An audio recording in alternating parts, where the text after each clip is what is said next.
What is up, you guys? Today it is my goal, as well as my beautiful wife's goal, to help you guys with religious backgrounds, specifically you couples that have different religious backgrounds, to begin to thrive as one.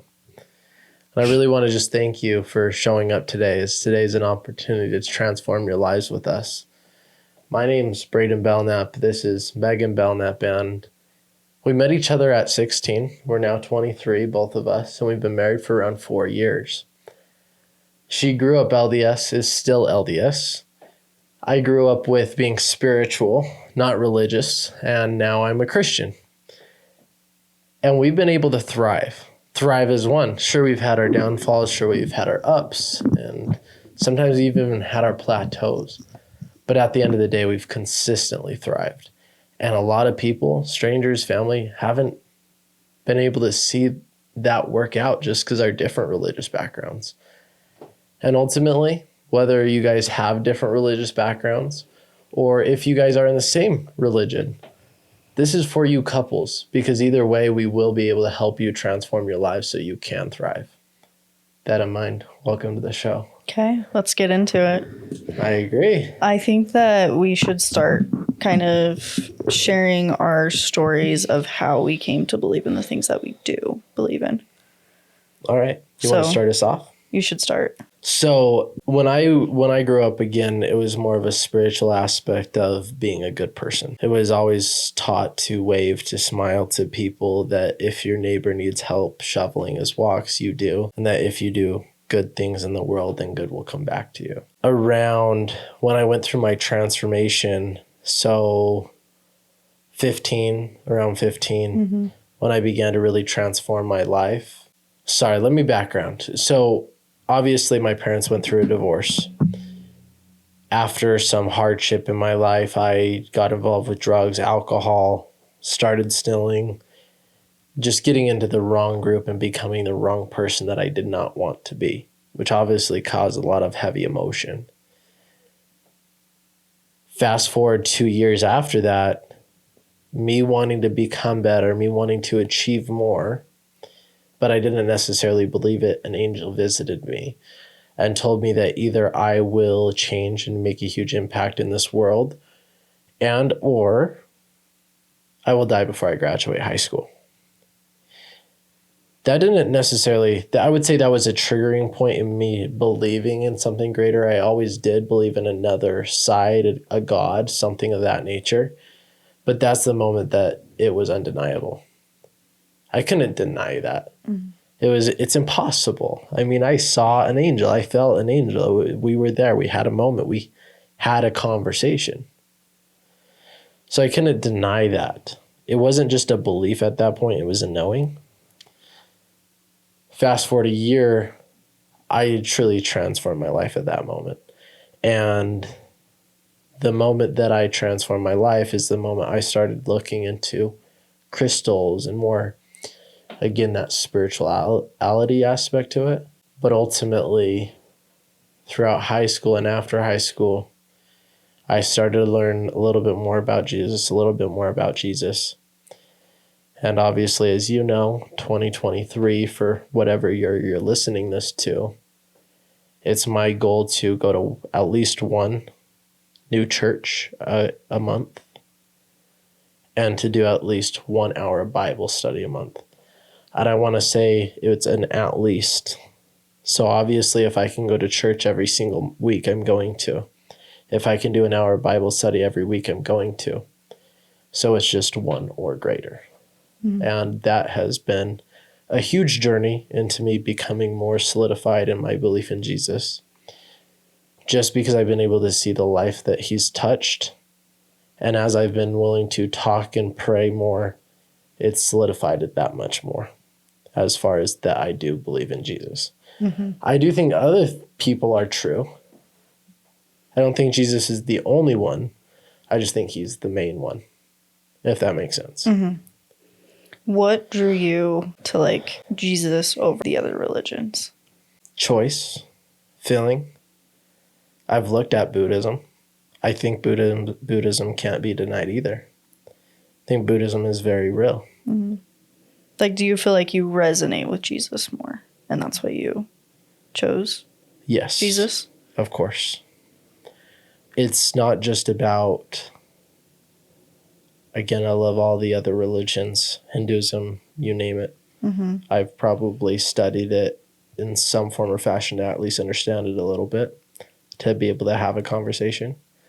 Although I would say it's mainly filling, mainly through what I've studied, I became to believe in it more. But also I don't know how to explain it. It's a calling. Yeah, the it's best just way to like a explain it. feeling. But to specify it too, it's just over this year, I will study more religions. Mm-hmm. But I do know that Jesus is the truth for me. Mm-hmm. But there's specific religions that I've also studied that have pinpointed that this is not true for me. Yeah. I'm a huge like believer in learning about other religions. Like I think it is super important to learn and expand your knowledge. And that's a good thing though, Mm-hmm. right? Because a lot of LDS people or a lot of people that are just strict Yeah. Christianity or any religious belief generally considered a sin. Yeah. Well, to and look at other religions, and that's No. far from no, it's wrong. not. That's Like- wrong. Yeah. God created Buddha as well. God created these things. Because at some point, Jesus wasn't around the world. Mm-hmm. There had to be somebody else serving and filling that void. Yeah. It took Jesus' name some time to be actually known. Jesus came here and he built his team, his apostles, I believe the name is. Yeah. From there, he made his impact slowly but surely. And obviously, it's taken thousands of years for his name to be known around the world. Take out Buddha, take out Hinduism, take out all those other religions. Who was there to make that impact? Who was there to be that leader? Mm-hmm. No one. And the thing is, even though Jesus' name is so known, it's a household name. Mm-hmm. A lot of people love Jesus to death. A lot of people don't like Jesus. Yeah. A lot of people don't study Jesus. And maybe it's not that they don't like him, or believe in him. It's that they've never given the opportunity. If I didn't push myself to learn about it, nobody would have. Because here's the thing. I used to be very triggered by the name Jesus.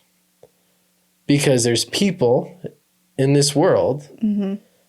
that would disclude me from group activities Yeah. because I wasn't Mormon.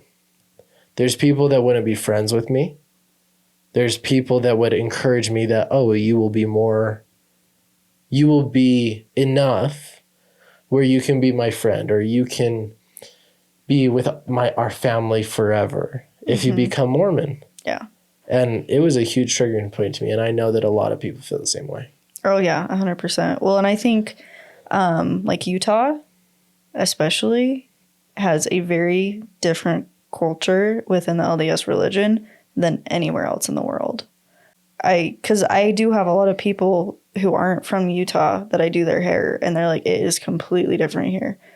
And I think people misinterpret what it means to actually follow the like LDS beliefs. And it is not to not include people. LDS is a Christian-based faith. And with being a Christian, you are supposed to love and accept everyone. So before, I want to keep going down this Yeah. rabbit hole, but I want to backtrack here. I gave my story of how I got to my belief. It's my turn. Is that what you're saying? Yes.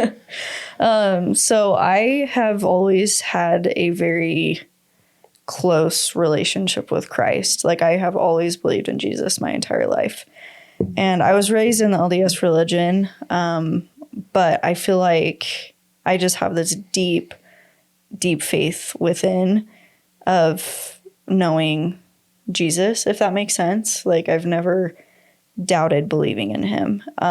But there was a time in my life, I think it was like 16 to like 19, that I like didn't go to church. I didn't have a desire to go to church. I just was kind of like, screw off a little bit. I was the reason that you didn't go to church. Yeah. Just kidding. I mean, No, I wasn't. You weren't the actually reason wasn't. you weren't the reason. I encouraged it if you wanted to. But Yeah. I also encouraged you not to go to church. Yeah, if I didn't want to. Truth. And so during that time of my life, going to church was not authentic to me. I was not in the space of going to church.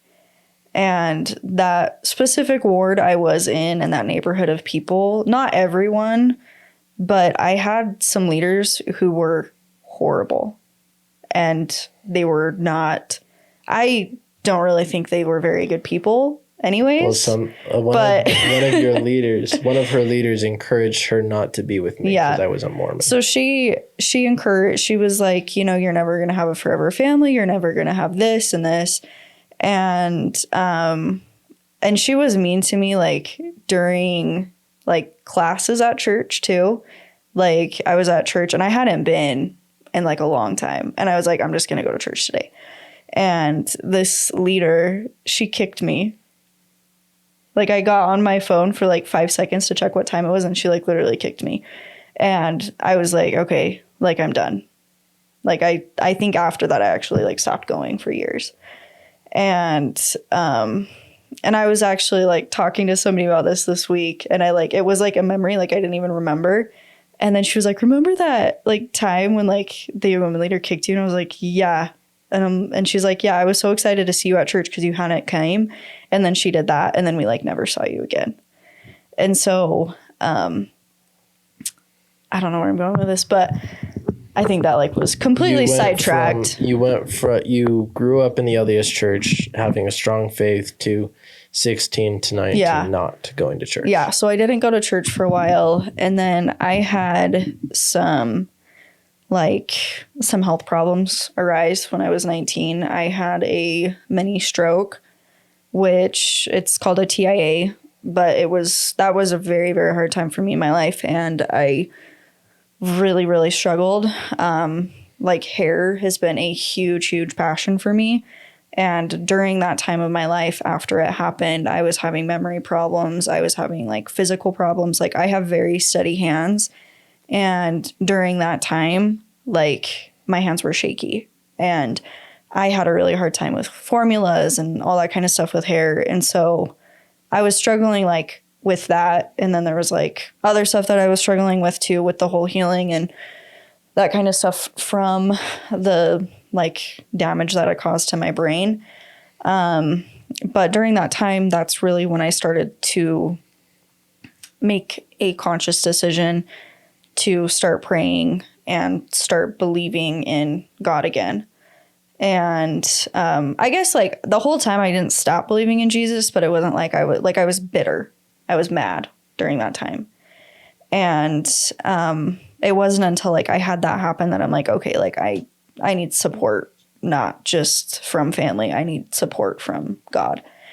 And so I started to pray and I started to do like all that stuff. I started to go to church a little bit more. I didn't really I wasn't good about going. I just kind of went sporadically. But then that's when I started to like go back to church and actually go. I don't think it was until like really last year, like last May, that I really committed to like, okay, I'm going to go and I'm going for myself. Yeah. But growing up, I'm almost done with my tangent, but growing up, I like didn't go to church for myself. I was going for other people.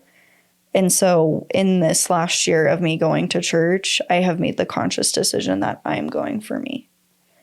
And I'm not going for anybody else. I'm going because I want to. And that's where I feel peace. Of course. I love that. Now to jump into how we can help them thrive as one in different religions. And a couple things come to mind to highlight. And I'd like to just highlight it, get it all on a silver platter. From there, we can have a conversation. Okay. And deep dive. To speak to this again, a lot of these things are going to apply to people, even if they aren't, if they're what's the word? They don't believe in God. Well, so agnostic is kind of like they don't believe in God. Atheist. Agnostic, if you both have religions, if you have both the same, if you have the different religions, same religions, it'll help you. Yeah. One thing that comes to mind is awareness. Awareness of self, awareness of environment, and awareness of your spouse or your partner. Yeah. Communication. 2. Communication. 2 is identity. There needs to be a couple of different identities within a relationship. Identity of self, identity as a couple, and then if there's ever a family involved in the relationship, there needs to be an identity of family. All separated. Yeah. First you, second couple, third family. Vision. You need to be able to talk about the past, the present, your next steps, and what you want to accomplish in life. You need to be able to have a purpose as a family. Or I shouldn't say family, I should say couple and self. You need to be able to take action as an individual and as a couple. And you need to be looking to make an impact in this world. Accomplish all those 7 things and your relationship will be a dream come true. Take one of those away. See, there's always a natural progression and a natural declination to a relationship. If you notice one of those falling, it's going to be crucial to repair it quickly, or you will naturally find your relationship declining. Add one of those and add another, and you'll naturally see your relationship growing, but you'll also naturally see you as an individual growing as well. What are your thoughts on that? I agree. I feel like with those, I would add communication, because you have to be like... So to speak to that, I apologize. I did miss that. Within action is where communication takes place. Like it's the action of us communicating. It's the action of us setting our boundaries, setting our rules for each other. It's the act of taking action together in the relationship. Yeah. And taking action to make other things happen. Does that make sense? Yeah.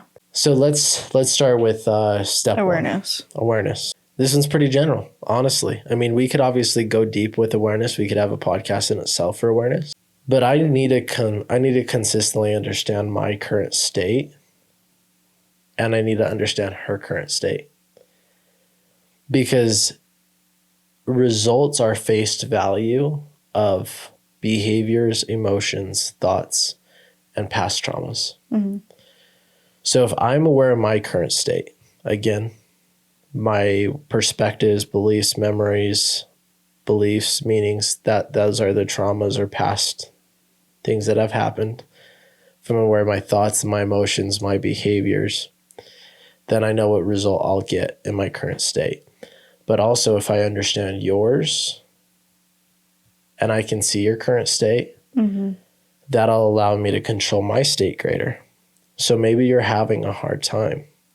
If I allow that to trigger me to have negative thoughts, negative language, negative emotions, which makes me yell at you, get irritated at you, and throw a tangent, I don't know, it depends on the relationship we're talking about. That is not effective. But if I have awareness of my current state and I can transform it, even if you're having a hard time, that allows me to show it more effectively, even if you're being somewhat rude to me. And vice versa, I'm so nice to you. I don't know what you're talking about. And vice versa, right? Yeah. But it's the act of, if each other has awareness of self, awareness of one another, it will allow you to work more efficiently as a team, because it's just the fact. Sometimes I need more of you, and sometimes you need more of me. And what I mean by that is like an emotional support. Yeah. Well, and I think like with that too, like if I'm aware of your feelings and your emotions and what you're going through, we can talk about it. Exactly. You are not fighting that battle alone. We're in that together. Correct. And so if I'm aware and say, hey, this is what I'm going through, I'm having a really hard time, or this is what I'm going through, this is really awesome, I want to share this with you, the self-awareness is where it starts. You have to be self-aware of yourself before I feel like you can be aware of others and what they're going through. I would agree. So then identity. Identity is one of the most important things. Yeah. Now, something I'd like to bring to the level here is... What is it? it? At the beginning of our relationship, there was specifically family members in Megan's family, and they didn't want Maeghan to be with me because I wasn't Mormon. Yeah. I was a bad influence. Allegedly. Maybe a little bit. And that also influenced Maeghan to have a hard time being with me because I wasn't Mormon. And consistently, to speak to the religious fact, is that I always had that growing up. And then I had another family doing this to me. Yeah. Which just created even a bigger trigger around the concept of church and Jesus Christ. Well, because I don't think it hasn't really been until like last year that you've really thought about Jesus. I always did. I wasn't open to it with others. Oh, so you just did internally, and then it wasn't until recently that you like talked about it. No, because anytime that I ever talked about it, it was like, oh, so you thinking about going Mormon? No. Like, absolutely freaking not. It's that I'm more open to the idea, but I was more open with me for the last couple of years. Okay. I just wasn't talking about it. Because you didn't talk to me about it until like, I feel like last year. I was very closed off about it. Yeah. But to speak to that, family to me inspired you. I don't believe it was necessarily you. Yeah. But up until the first year of our marriage, it was very put upon me that I should be LDS. Yeah. And to speak here, this is a past thing. Yeah, this is not how it is now. I'm very grateful for that. For the last 3-4 years, this has not been a key factor. But I want to highlight that your beliefs become a part of who you are as an identity. Now, I might not say I'm Christian. I might not say I'm LDS. I might not say I'm Buddhism, or I will. But it does shape who you are. Yeah. For instance, the LDS Church does consistently talk about family and family values. If you look at an LDS person, generally they have a very close family. Not all of them, but a lot. They talk about marriage. A lot of them have good relationships, and some of them don't, obviously. But to speak to that is we respect each other's identities. Yes. I respect you for who you are, authentically are, and you now respect me for who I authentically am. Mm-hmm. For the sheer fact that if you change my beliefs, you're actually asking me to be a different person. Yeah. If you're not okay with my beliefs, you're really not okay with me and who I am. Yeah. And gratefully, we are okay with that now. Yeah. It wasn't like this always. Yeah. Like when we first started dating, like in the back of my head was like, okay, like I hope he gets baptized. And like you knew that. Yeah. I've been very transparent about that, but. Not when we were dating though. Now. Yeah. You're opened up to it. Yeah. I would deny it when we first started dating. I'm like, no. But like now, like I did have that in the back of my mind. But also, giving myself the benefit of the doubt, I was very heavily raised as you get married in the temple and you don't date outside of the religion. And that's kind of Utah culture a little bit too. Because you won't be together forever as a family if you don't get married in the temple or whatever the case is. Yeah. Like a lot of people like heavily are like that. And I think even like growing up in kids, like because your family was not religious, like I dealt with it a little bit to an extent, but you dealt with it a lot more because you weren't LDS growing up in Utah. Like my family was kind of like, not like the black sheep family, but like our family was kind of, I don't know, neighborhood kids wouldn't let me hang out with their family and stuff it was like my parents and then kind of rumors and things about my family growing up and things like that. And so I felt that, but not as much as you did. Like I can relate to that, but I can't relate to it as deeply, if that makes sense. You can relate to it in a different way. Yeah. Not in a religious standpoint where it created triggers around a specific church. But I can understand feeling left out. Correct.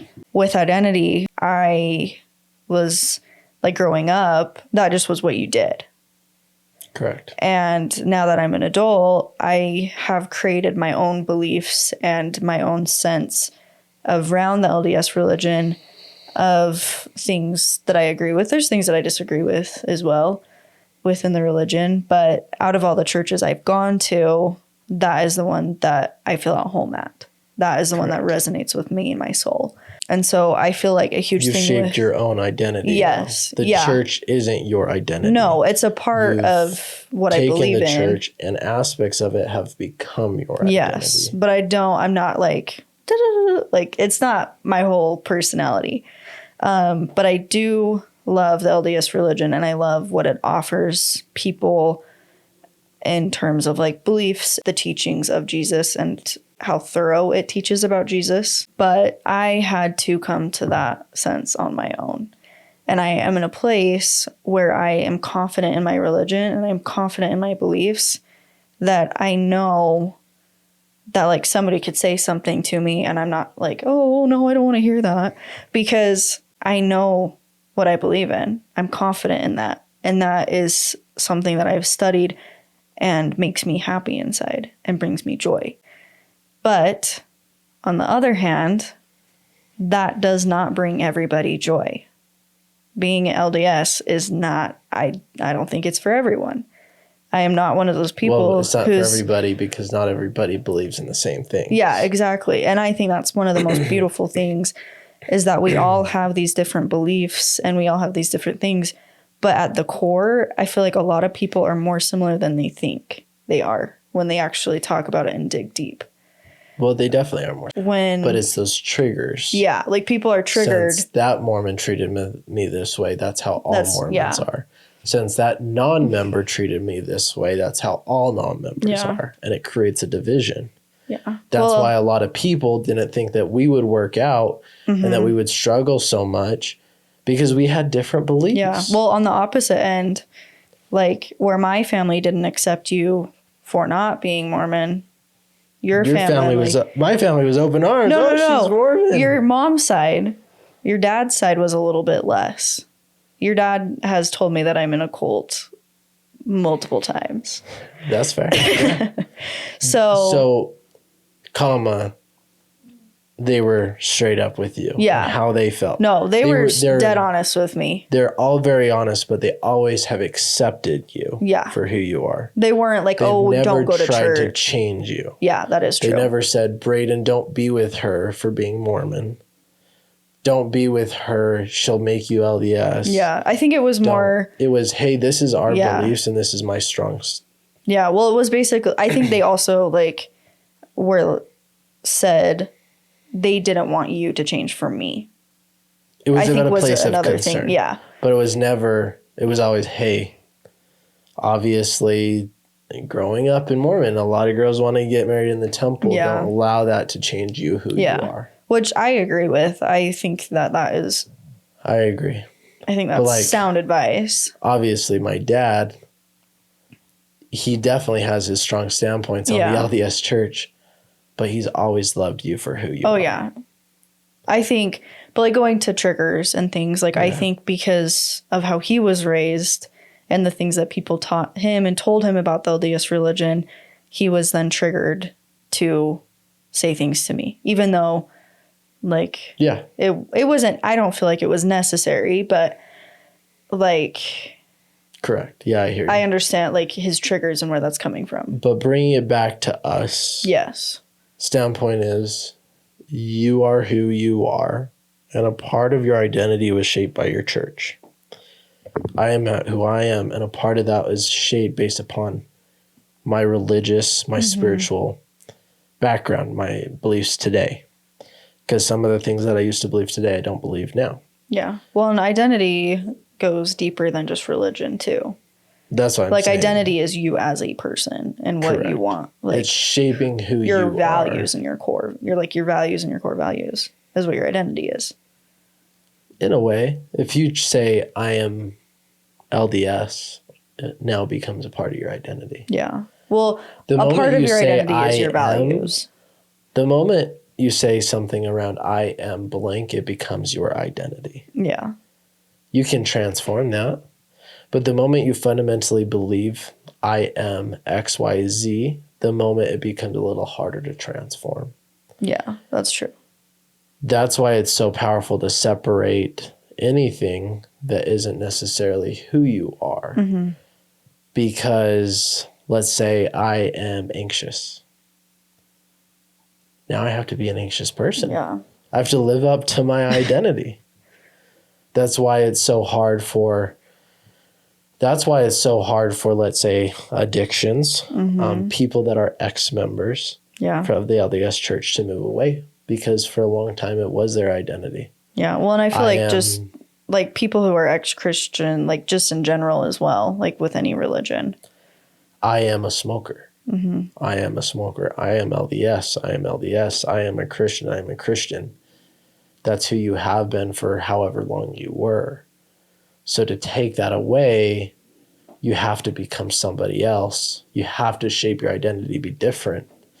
Obviously, we're getting off topic here, but if there is a time you ever did want to change your beliefs, you have to change your identity. If not, you will have a harder time transitioning because you'll question who you are. Well, and you have to be confident in that decision too. Like I've had a lot of people in my life who have left the church, and it was a horrible and very, very hard time for them. It was they had a very hard time with it because their whole lives, that was a part of their identity. And then they're trying to figure out this new identity outside of it. Yes. And so I think the best thing that you can do for people who are either looking into religion or not wanting to do religion is just be there for them. Yeah. Like open arms and just accept them fully for who they are and who they want to be. Because just because they want something in their life or they don't want something in their life, that doesn't change themselves like deep down. I would agree with that. And to even bring it back to me and you, our identities will change as time goes on. Yeah. Thankfully, we got married at 19 and 18. Nice. I'm different. If you or I don't accept each other for who we become, for ourselves, there's no way we would ever work out. Thankfully, I know that that's not an issue. No, but getting married young too. You have to accept one another for who each other. Yeah. You can love each other now, but if you don't love that person for who they become in 2-3+ years, it's down the drain. Everything's down the drain at that point. Yeah. Like the thing with getting married young is like we have consciously made the decision to grow together and to love each other through all growth areas in life. And we've seen people who got married after us, after high school, they're already divorced. And that's okay too. That's okay. Like there's no shame in that. And it's not bad, but there have been times in our marriage where we fully could have, like, we were at that breaking point. And it's like, we either have to grow or not. And like, we chose to continue to grow with each other. And I feel like that is something that you continually have to choose to do. 100%. Which brings us to vision. You have to be able to talk about the past, no matter how ugly it is. You have to talk about the present, because our present is what makes the future. Yeah. But you have to have the next goals set. If you are a couple and you're looking to set goals with each other, or you're a single person or an individual, I should say, looking to just listen to this and you want to start to set goals for the spouse, I have a couple of suggestions for you. 1, set goals for who you want to be as a person. Set goals around for who you want to be as a couple. You want to set goals for your spirit and your mind, as well as your spirit and mind with couples as well. We go to church together. We do different things. We have different goals to grow our spirit and mind as one. Now, every goal that I mentioned moving forward, so I don't have to keep saying that, is associated with you as an individual and then comma, you as a couple. What about family? Family is a factor as well. That is very important. I would say it's the least important, but it is important. Okay. Because if I'm not strong, then we're not strong, which means family's not strong. If I'm strong, we're not strong, family's not strong. But if I'm strong, we're strong, our family will naturally be strong. Yes. A body. So you're saying spirit, mind, body? I'm saying identity. Oh. Spirit, mind. Okay. Is one, because those very are similar. Correlated. Okay. And body is obviously associated with that. Okay. For instance, getting in a cold plunge will definitely test your spirit, mind, and body. Yeah. But to speak to that, the goal of body is generally going to be different. Mm-hmm. Not always, but mostly. I would suggest goals for financials, goals for career and business, goals for investments, goals for really just material items in general. We can selfishly want things. It's okay. I want a lot of stuff. I want a purple Porsche, and I will get that. I want a Maserati. I don't know what color yet, but I just want a Maserati and a Tesla and a truck. I love that. I want all those things as well. So yes, and if you ever want to talk about goals or anything, feel free to message me. I'm always happy to help, truly. Yeah. Well, and he also has a vision board workbook on his website too, and you can sign up and do that, and that will help you create a vision board for your life. We'll link that below for you guys. That way you can create your vision board. Yeah. But to speak to that, after you create your vision board, your next step, best goals, create a life vision. Know exactly, if you died today, what are the things that you need to check off in order to be happy and fulfilled with leaving your this body planet. behind, this world behind, and shoot for it. Because if we're just looking at if you can just see the next step, fine. You'll never be lost as long as you can see your next step. Mm-hmm. But you are better off if you can see your next 10. Yeah. But again, start with wherever you're at as a couple. If you haven't set goals at all and you're just stuck, fine. Baby steps. Just set the next step. Like literally baby steps. But it doesn't need to be big. At some point, it is crucial to see what you want to accomplish in life as one. Yeah. Is there anything else you want to add on to vision, or do you feel like that covers it? No, I think like with vision, vision, it's important to not limit yourself. Because I think sometimes natural tendencies is to be like, I want to do this. I don't know if I can. And it's like, if you put your mind to it, you can do it. You just have to do it. Well, the only limits that we have on ourselves are the ones that we choose. Mm-hmm. And if you're limiting yourself, then you know that. Yeah. And the moment you have an awareness of that, you can either choose to transform and really go create the life you want, or you can keep limiting yourselves. Yeah. But it is a choice. So now... Okay. Spirit, mind, and emotions. Okay. And is this separate from vision? Yes. Okay. Very clearly. I mean, all this stuff, correlates. This stuff will intertwine greatly. Okay. But this is definitely a separate topic. Okay. Spirit, mind, and emotions. So your basic psychology is that your seeds, I say seeds because it really encompasses a couple things. One, your memories, your beliefs, your perspectives, and the things you attach meaning to. As humans, we always attach meaning to things. For instance, me and you getting married at 19 and 18. Every single person that we talk to, some would attach good to that and some would attach bad to that. Oh, yeah. Fair to say? Yeah. Humans attach meaning to everything. Even this microphone, this little poofy thing right here. Some people would think it's ugly and some think it would be pretty cool. My meaning attached to that is that it's pretty cool. I think it's ugly. Too fluffy. To speak to that, everybody attaches meaning to everything. Simple things, crazy things.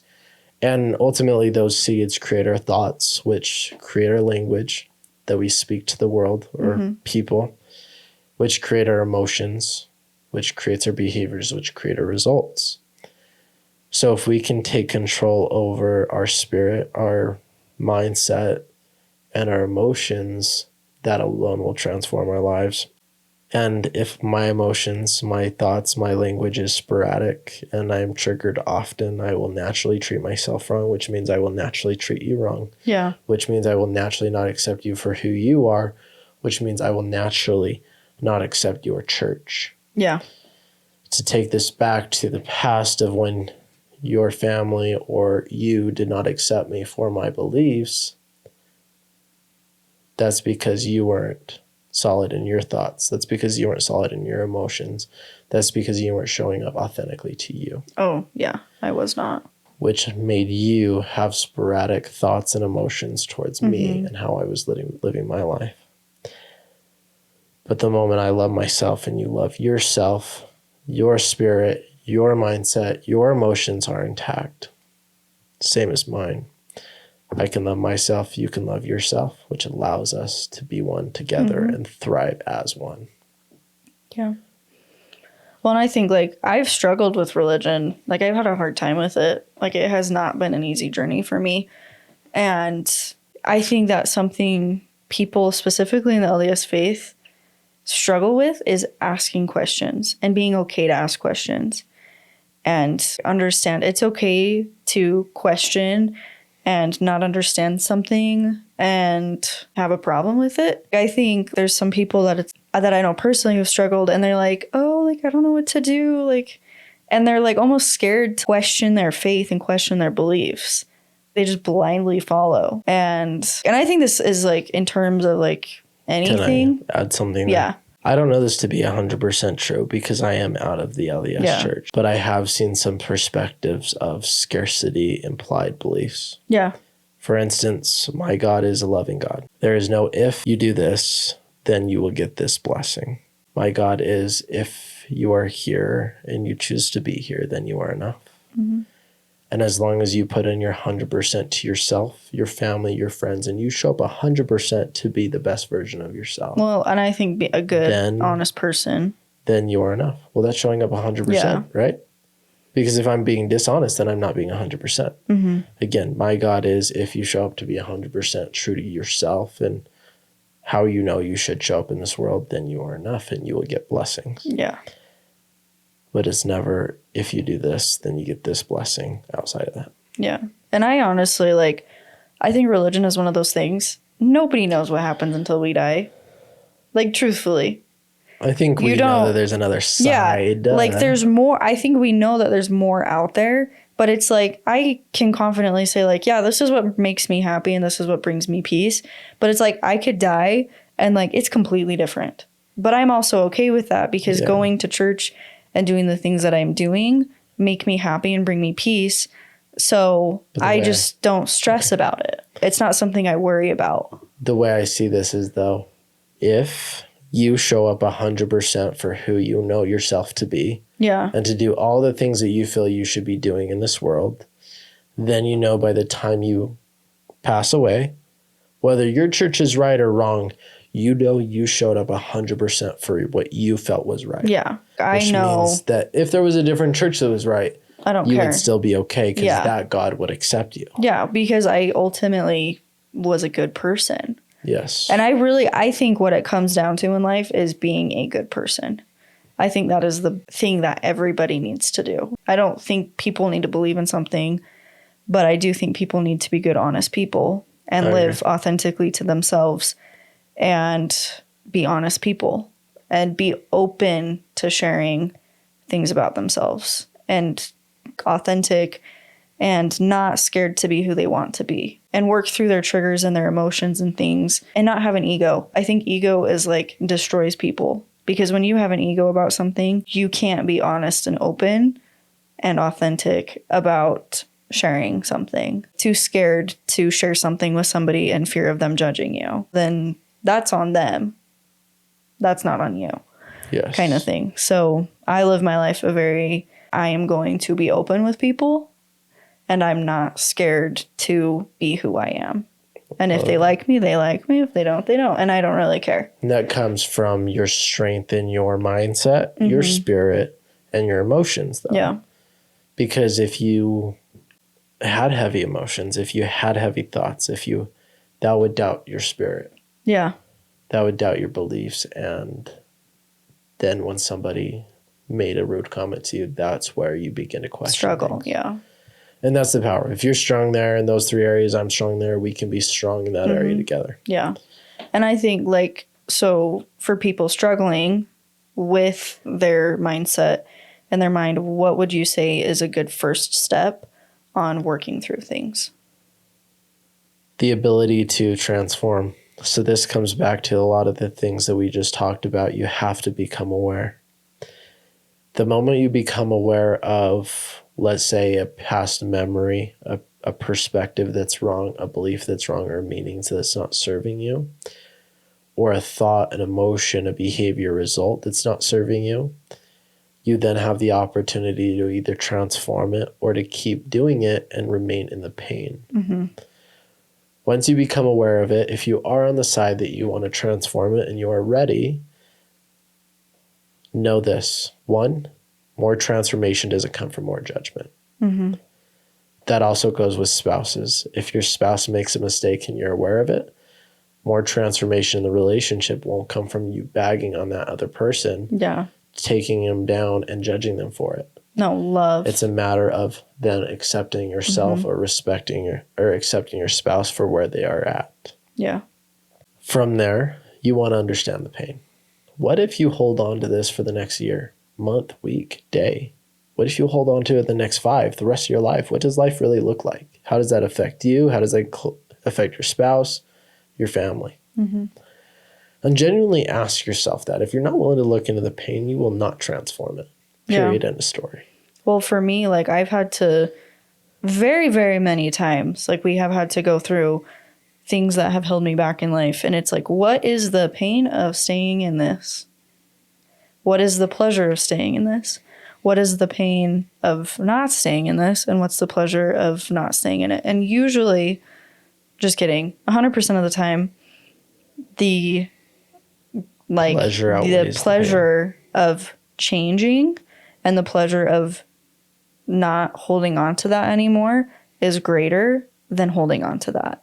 And so that's why I think like ego has a play into things, because I think people, when they have an ego, they're not willing to say like, okay, like I'm going to be open and I'm going to be vulnerable and I want to change, and the mistakes that I've made and the things that I've done, like let's work through those and start making things happen and then living better. And to jump into that pleasure, that's the next step. Really understand your pleasure. From there, you have to create a plan and path to transform, whether that's on your own or with a spouse. What are the next steps for you to transform that aspect? Yeah. Then you need to take action. You need to take action right now. So if you and your spouse are having a hard time with sex, go have some funsies right now. But long term, also have the strategy so it's consistent. Yeah. This many times each week, we're going to have sex. We're going to do some funsies, whatever you want to call it. If it's communication, and that's the issue, have a conversation right now. Yeah, well, communication, quality time. Like you think the 5 love languages. But you want to do something huge in right relationship. now. Yeah. Because if you don't do it right now, then you don't create that instant transformation. But you want to be able to take action now and in the long term. So whether that, let's say that's with self, if it's a thought of I am not enough. Let's say your transformation is going on a walk in the mountains once a week for an hour, and the entire time that you're on that walk or that hike, you're letting yourself know reasons, evidence of why you're enough. Well, right now you can go on a 5-minute walk around your neighborhood, letting yourself know how you're enough. Might not be the ideal transformation, the long-term transformation, but you're taking action right now. Yep. And those small action steps are going to create habits, and that's going to create change in your life. So just to recap that, awareness, acceptance, pain, pleasure, how you're going to transform, and then take action right now and then in the long term. Yeah. Now, that's, of course, encompassed mindset, emotions, and spirit. Now, really, the next step is purpose. Purpose comes down to 3 things. 1, what you're naturally gifted at. 2, what you love. And 3, how you can make an impact. If you want to add a 4th one, that's how you can make some money. And there's nothing wrong with that either, to speak to that. You need to have a purpose individually. Yeah. My purpose is coaching. She's still trying to figure out her purpose a little bit. But the one thing that I would say to myself, to her, to anybody, purpose doesn't need to be found. It's already there. It's just a matter of recognizing it. Yeah. Everybody has a purpose. Go on a journey. If you think you're naturally gifted at something, try it. Try 10 things. Then you'll find what you love. And then after you find what you're naturally good at and what you love, then you can make an impact. But just start. It's like a journey. It's a mountain. Just start something. In 1 year, in 10 years, you can change it. Your purpose will evolve. Well, and I always go back to, like, what are you naturally talented at and gifted at? So, like, with me figuring out my purpose, like, I'm a very creative person. And so I feel like I thrive in a creative environment. That's why I love hair. But I also want to start another business that isn't associated with hair. But it's going to encompass creativity. Yes. You're naturally good at being creative. Yeah. You're really good at being creative. But I want to do something else. What do you love now? Yeah. So, and my thing is, like, you're already making an impact. You just need to align those two. Yeah. Like, and I love clothes. So I'm like, should I start a clothing line? Should I do a boutique or something? So you should start a boutique underneath Braiden Belnap. You can design all the clothing. Oh, okay. I see. Yeah. But, like, I definitely want to do, like, I'm kind of leaning towards that. Yeah, of course. Now, to speak to all that, purpose, there's a lot of podcasts and resources that we have on purpose. Yeah, we have a ton of blogs. We have podcasts. We have YouTube videos. Essentially, if this is something that you're struggling with, then reach out to me. I'm happy to put you in touch with some tools, resources. Yeah. If not, we can have a conversation. Mm-hmm. Yeah, we have a lot of stuff out there for purpose and figuring out your purpose and things. Yeah. Now, action. Mm-hmm. This is the most important one because without it, nothing happens. Action towards a couple things. Action in relationships. It's going to be important to have a conversation. Action also encompasses the things that you should not do. Yeah. I'm a firm believer that I do not put her down in public. She does not put me down in public. And in private, we're nice to each other all the time. But even if we were setting a boundary for either myself or you, we do that in private because even if it's that you did something wrong and I pinpoint that boundary, but other people are watching, it's awkward. You will naturally feel put down because other people are hearing it. Yeah. Or it's embarrassing too. But I feel like too, like if you're saying something like that in public, the other person isn't going to be as open and able to be honest with how they're feeling as well. So like if I do something and you're like, hey, don't love that, then I think in public it's harder for like me to say, well, this is where I was coming from, right? Because we don't want people to hear our conversations necessarily in public. Yes. And as far as action, you need to do those things. Keep dating, keep having fun, keep doing the dances, the slow dances in the kitchen. Yeah. Just consistently take action forward as a couple, but in life as well. You need to take action for yourself. Yeah. I always say if you can become more, you can achieve more. And that's applicable to relationships as well. If you can become strong as one internally, then you can achieve more as a couple. But like with action, it's like the little things add up. Yes. So actions, like you can say it in a relationship sense, but then you can also say actions in a personal sense as well. So if you're not taking the actions in your life to grow, to be better, to do the things that you love, you're not going to be able to fulfill that as much in your relationships, whether that's romantic or just friendships, family, because you're not living up to what you want in life. Correct. Also, like within a relationship, specifically romantic, the little things add up too. Yes. If you're not holding each other's hands, you're not checking in on each other, you're not, sending nice text messages, you're not writing cute little love notes, like making each other breakfast or doing the small things that the other person in the relationship appreciates and loves. Like that's why I am a huge love language person. Like I think the love languages is very important in a relationship. Well, everybody is, even if they don't know it. Yeah. But like if you know that my love language is gifts, but you keep giving me words of affirmation, I'm not going to feel loved. Yes. Right? You do want to take effective action. Yes. I agree. So like even if you're taking action, but it's not true, desired action. I don't know if that's a good word for it, but it's not to say the other love languages are important. Yes. But it is good to understand your partner in an efficient way that you're doing the things that make them feel loved more. Like words of affirmation for me, it's like, it's okay. Like it's cool. But like you to make it like, acts of service is like huge for me. So it's like if I come home and like the bed's made or like the dishes are done or something that I had to do that day, like is done, it's like you were thinking of me, and that's what it comes down to. And so like in a relationship, I feel like it's very important to understand your partner's love language and what helps them feel loved. Because if you're not doing that, your relationship's not going to be as strong. Of course. And to sum up action, whether yourself, for your for your partner, for your family, there's 3 standards that everybody should live by.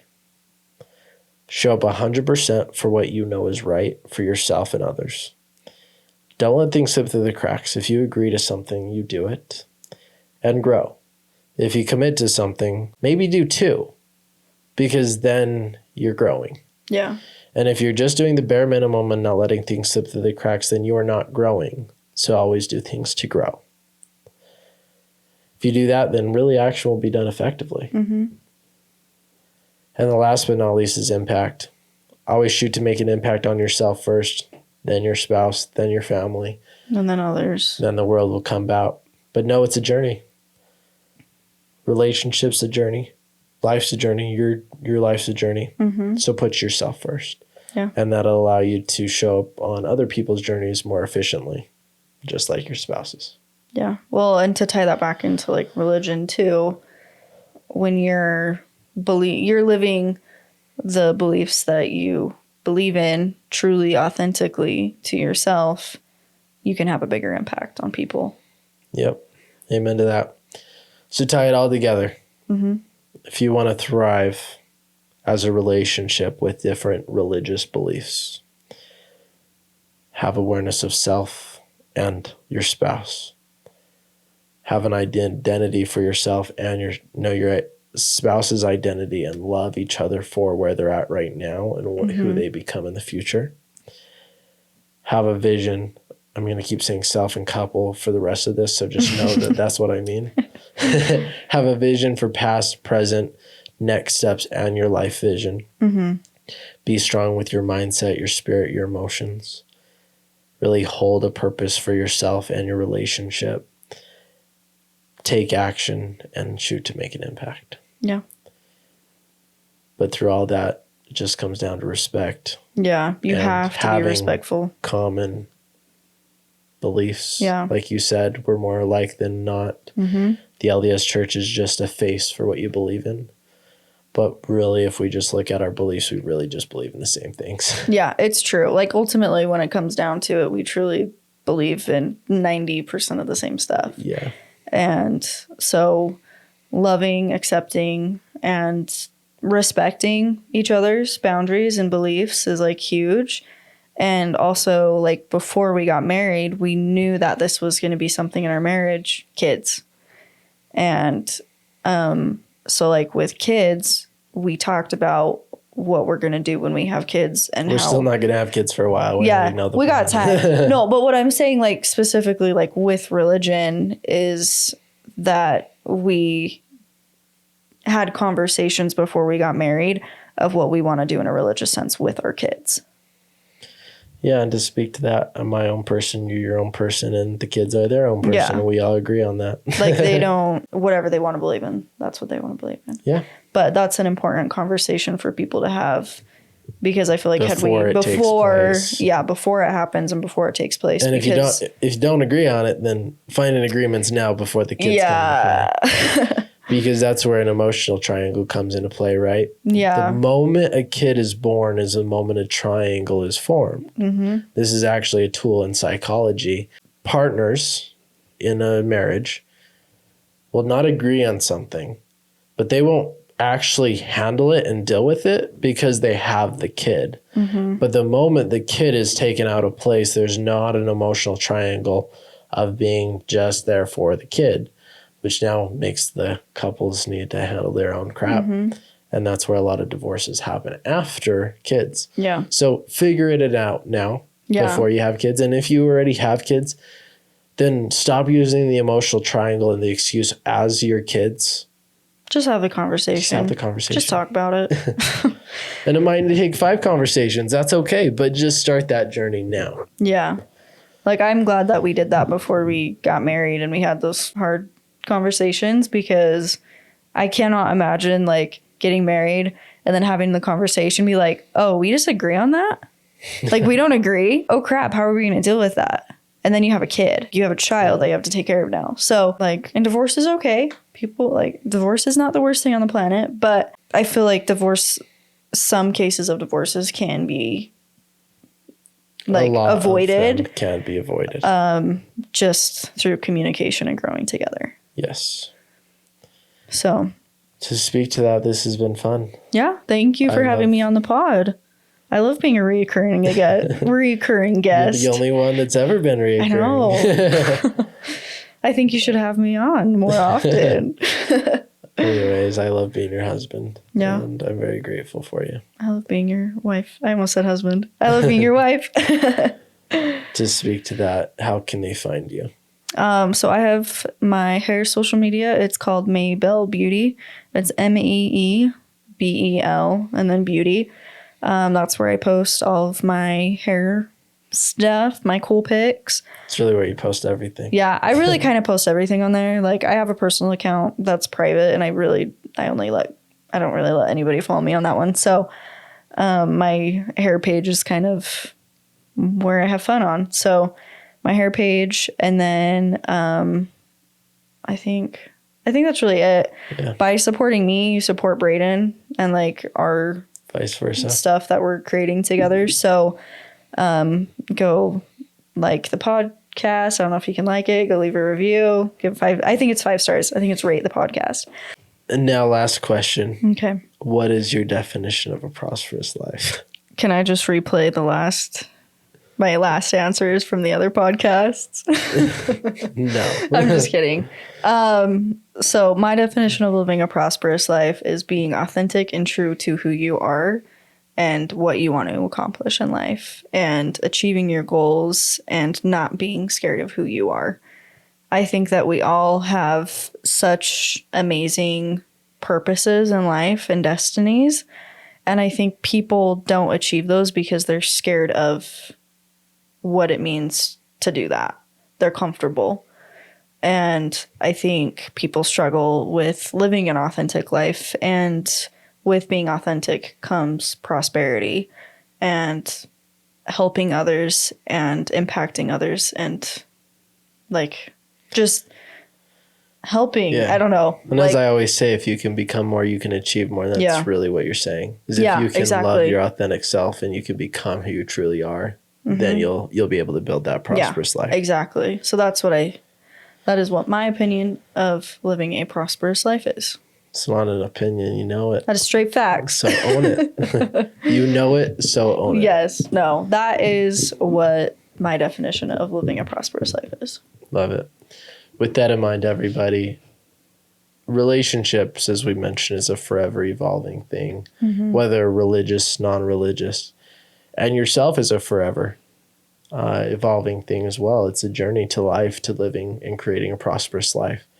And if you would like support in creating a prosperous self, a prosperous relationship, a prosperous life, message me. Really, let's have a conversation. Let's have a conversation. I'm happy to gift it to you, from me to you. And if you just want to jump right in to getting coaching, go ahead and join the Prosperous Life membership. It's on my website. She'll link it down below. But I coach on a monthly basis. A weekly basis. A weekly basis. Every Monday. Let me repeat that. A weekly basis. You get to be coached by him every single week. Yes. And it is very transformative. She's, of course, in it. So you'd be able to have her support and the community. We're all looking to become more and achieve more together.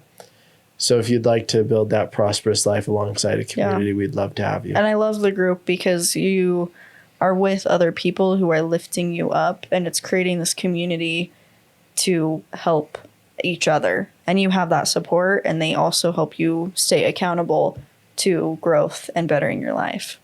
Yes. With that in mind, I hope you have a wonderful rest of your day, everybody. And again, if there's anything else we can do for you, don't hesitate to reach out.